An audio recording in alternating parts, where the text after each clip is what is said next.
Hey y'all, welcome back to my channel. My name is Sisterlocks. Thank you guys so much for joining me today and just for being a part of my community and rocking out with me. So today I just wanted to talk to you guys about the 3 most important things you need to consider before you dye your hair at home. These are some things that I learned during the process. Okay, so the first thing that I want to share with you guys is that it's really important to know that there are different types of hair dye and that they do different types of things. I will put a link to a video by a hairstylist that I came across in my research. And so the different types of dye are semi-permanent, semi-permanent, and then you have permanent. And then you have like the temporary hair colors like the hair paint wax and stuff. Semi-permanent is it tends to wash out after a certain number of washes. Semi-permanent lasts a little bit longer, but it still washes out after a certain period of time. And then permanent color is like it's permanent, it's not going anywhere, it's changing the chemical bonds of your hair, like it's changing the color. And so before you dye your hair at home, you need to know what types of dye there are and what types of dye may fit your needs. So I chose semi-permanent color. My hairstylist used a semi-permanent hair color on top of the bleach. Long story short, even though it's semi-permanent, the colors were not like budging, like they weren't coming out. So which is actually a good thing, which I'll talk about in a minute. Some colors may be more harder to fade than others, right? Which again can be good or bad depending on where you want to go in your long-term goals. Also, another reason that I chose semi-permanent is that I felt like if I made a mistake, I'm like, well, there's maybe a chance that I can, you know, undo this by like, because it'll fade over time. Whereas if you choose permanent color, it's pretty much a done deal. Like it's permanent, it's not going anywhere, it's penetrated the shafts of your hair, like it's set, right? And so it's I think that if you wanted to fix a mistake with permanent color, you would have to like strip your hair with like some type of color eraser or color fixer, something that basically has bleach in it, and also something that should be done by an actual professional hairstylist, which can be expensive and kind of a nightmare and also very, very hard on your hair. So it's just very important that if you're gonna dye your hair at home, do your research, make sure you know what type of dye you're getting and what the dye that you're getting is going to do. So the second most important thing that you need to know is color theory. Okay, I'm not a hairstylist. I still am not an expert in color theory in any type of way, but one thing I learned throughout this process and during my research is that color does not erase color. So for example, you cannot, if you have purple hair and you want green hair, you can't just slap green on top of your purple hair and think that it's gonna come out green. Like, no, it's gonna come out some crazy color, you know what I mean? Because when purple and green mix, they make another color, and you know, that's just how it works. So for me, and I'll put a clip here just to kind of remind you, my hair was this faded pinkish kind of color, right? And so one of the things that I had come across in my research is that sometimes if you are a bleached blonde, or you bleach your hair blonde and you put black on top of it, it might look good right away, but it's a likely chance that it could fade to green because there's no pigment in the hair for the different colors to hold on to. And when you bleach your hair, you're removing the different colors from your hair. So you're removing red, green, whatever colors are in your hair, you're completely removing those colors. So in order for you to safely go back to a dark color, it's important that you put those colors back in your hair. Now, I didn't completely understand that until after I understood it, but I didn't understand it in terms of my hair until like a little bit after the dyeing process. So like I said, I'll show you guys here.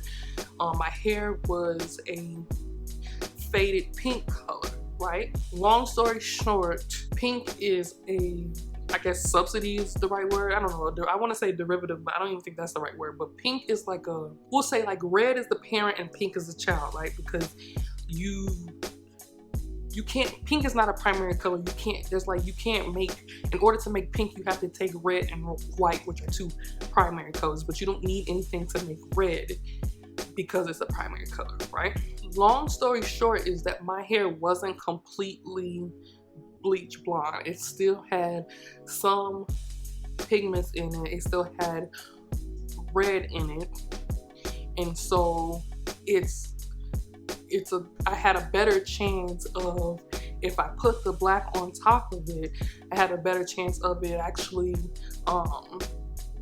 not fading into green, because the red pigment from the pink dye was still in my hair. Remember that when I bleached my hair, red was a color that was removed. So when you put the color back in and then you put the black on top, it's like the pigment is restored. I know that's kind of confusing, but I hope that makes sense. However, there were some parts of my hair that were like completely bleached blonde. They didn't have any red or pink pigments left over. So now I'm just kind of like waiting to see and hoping that my hair doesn't turn to green. Because if it does fade to green, I'm not entirely sure what I'm gonna do. I have a consultation with my hairstylist next month, just for her. I'm just gonna ask her to look at my hair and see where she, thinks where it's at. And by that time I will have washed enough and I will be able to see how the fading is taking place. That's the risk that I did when I decided to do it at home. And so, anything that results from that, I'm just gonna deal with it. But I just want to let you guys know. Also, one of the reasons that I did my hair at home myself was because I was trying to go darker. I was trying to go back to a more natural color.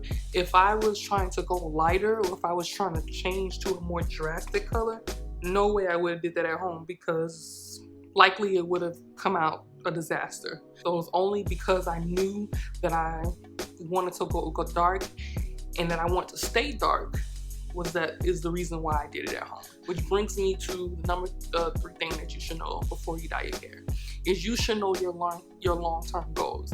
Now, earlier in the video, I told you guys that you need to know the different types of dye, whether it's semi-permanent or demi-permanent or whatever. But I knew when I decided to dye my hair, I knew from the onset that I wanted to stay black. Like, I don't have any desire to go lighter, and I don't foresee me having any desire to go lighter. So I figured that it would be, it'd be okay for me to try to go darker. However, if you, and I want to be careful about how I say this, if you know that you want to go lighter, or that you will want to go lighter at some point, do not color your hair black, even if it's semi-permanent, because I've heard that even with semi-permanent dye, black like stains and it's kind of hard to remove. And with semi-permanent dye, a lot of times you have to re-dye your hair more frequently, because the color fades faster. So if you're constantly dyeing your hair black and dyeing your hair black and dyeing your hair black and dyeing your hair black, and then you decide, hey, I want to go lighter, you're gonna have to strip through all that layers of black. And then if you had another color under all that black, you're gonna have to strip that color too, and it's literally gonna be a nightmare on your hair. Like, your hair will probably be fried by the end of the process. So I say that to say, if you know that if you have bleached hair now and you want to go dark for the fall, but you feel like you might want to go light again next summer, do not bleach your hair, or do not dye your hair black. Some people have recommended, some hairstylists I've seen on YouTube have recommended going dark brown, or yes, dark brown, to kind of give you that dark hair illusion. But do not dye your hair jet black if you know that you want to go lighter. It's not going to be helpful for you in the end. Also, another thing you need to know, and I don't know how you find out, but it's important that you know, again, about the color theory, is that I think a lot of, depending on which dye brands you get, different dyes have different like base colors. So like when I washed my when I was washing my hands and rinsing my hair from using the black dye, I tended to see a lot of, like, even though it's black, it tended to wash out like blue or green, which is why I'm also kind of worried about what my hair is gonna fade to, because it did have that blue and like green base. So yeah, know that different dyes they might go through different processes to create blacks, and they might have different bases than another dye. So all dyes are not created equally, and all dyes are not formulated the same. So that's important for you to keep in mind, especially when you're considering what color your hair is and what color you want to go to. Now, I don't know how you can figure out what the base color of a dye is, other than like maybe Googling it, but that is definitely something I would keep in mind. Like I said, I didn't know that until they washed out those different colors, but that's still something you need to know. Overall, I really like my hair. You know, right now I think it looks good, but y'all should see me every day. Like, I'm looking in the mirror to see, you know, how is it fading? Is it looking green? And I'm not gonna lie, like, in some parts it does look green to me, but I asked my sister if she saw any, you know, color changes. She said it still looks black. I don't know if I'm just being paranoid, but I definitely have been